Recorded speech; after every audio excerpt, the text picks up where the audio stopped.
মাদারীপুরের বিভিন্ন উপজেলার বিস্তীর্ণ মাঠ জুড়ে এখন শুধুই হলুদ আর হলুদ।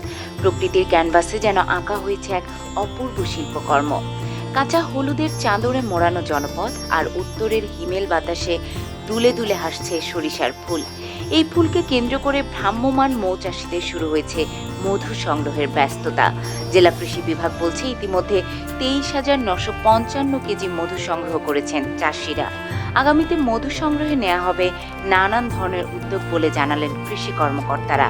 নিজ জেলার পাশাপাশি বিভিন্ন জেলা থেকে এই মৌসুমে মধু সংগ্রহে আসেন ভ্রাম্যমাণ মৌচাষীরাও। 5 বছর ধরে ব্যবসা করি, ব্যবসায় মোটামুটি লাভ আছে আলহামদুলিল্লাহ। আগে গ্রামে ঘুরতাম দেশি বাসা কাটার লাগে, এখন দেশি বাসা কাটতে গ্রামে যাওয়া লাগে না, নিজে চাষ করে লইছি, মোটামুটি ফ্যামিলি চলতে পারি। তার পড়াশোনার ফাঁকে ফাঁকেও করছিলাম, ঠিক আছে, কিন্তু এখন আমি পড়াশোনা করি না। আমি চাই আমি এই খামার করে আমি নিজের ফ্যামিলিকে উন্নত দিকে রাখতে আর কি। ওয়েদার এবং আবহাওয়া যদি ভালো থাকে, মৌমাছি ভালো থাকে, তাহলে দেখা যাচ্ছে যে এখান থেকে 150 বা 200 বক্সের থেকে হলো 10-12 লাখ টাকা ইনকাম করা সহজ, চালান বাদ দিই। বিকাশ পেমেন্টে 10,000 টাকার বেশি অফার। শপিং চলছে তো। চলতি মৌসুমে মাদারীপুর জেলায় 17,560 হেক্টর জমিতে বাড়ি 14 ও বাড়ি 17 জাতের সরিষা চাষ হয়েছে। অনুকূল আবহাওয়ায় বাম্পার ফলনের আশা করছেন কৃষকরা। আর সরিষা ফুলের মধু মানসম্মত হওয়ায় বাজারে রয়েছে ব্যাপক চাহিদা।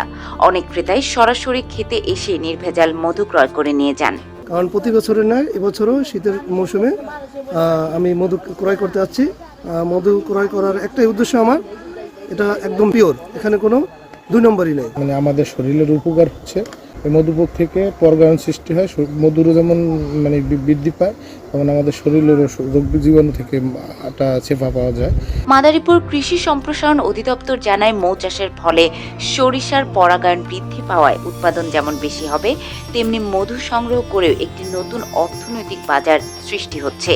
সরিষা উৎপাদনে কৃষকদের সার ও বীজ সহায়তা দেওয়া হয়েছে। পাশাপাশি মৌ চাষীদের জন্য প্রণোদনা ও সার্বিক সহযোগিতার জন্য বিভিন্ন ধরনের উদ্যোগ নেওয়া হবে বলে জানান কৃষি কর্মকর্তারা।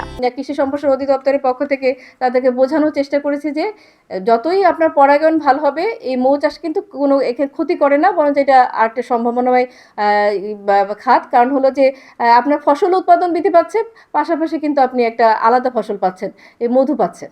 তো এটা আসলেই মানে খুব একটা সামনে আমাদের মনে হয় যে এটা নিয়ে আমরা হয়তো আরও কাজ করতে পারবো আর কি। হলুদের চাদরে মোড়ানো এই বিস্তীর্ণ মাঠ যেন নীরবে বলে দিচ্ছে, কৃষি আর প্রকৃতি যখন একই সুতোয় বাঁধা পড়ে, তখন আর্থিক লাভবান হওয়ার সম্ভাবনার রং হয়ে ওঠে আরও উজ্জ্বল।